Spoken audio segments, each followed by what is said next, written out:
আমরা প্রথমে ফার্স্ট এডটাই দিয়ে দিচ্ছি। কি হয়ে গেল? শরবত হলো কি না কফি হয়ে গেল, যাই হোক কিছু একটা হলো। এবার আমরা এটাকেই নিয়ে নেব তার পরেরটাই দিতে। দেখো দিয়ে দিচ্ছি, একটুখানি কালারটা সামান্য পরিবর্তন করছে। এবার এটাকে দেবো তার পরবর্তী কন্টেনারটার মধ্যে।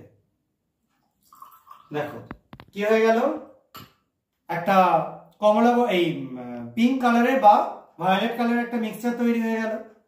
তাহলে এটাকে তোমরা ভেবে নিতে পারো রুহ আফজা বা এইসব টাইপের কিছু তৈরি হয়ে গেছে, যা খেলেই হলো, চোখ দিয়ে খাচ্ছি অবশ্যই। এবার লাস্ট এরটাই দিয়ে দেবো। কোল্ড ড্রিঙ্কস খাওয়ার ইচ্ছা হচ্ছে, দেখো কোল্ড ড্রিঙ্কসই হয়ে যাবে। ঠিক আছে, কোল্ড ড্রিঙ্কস।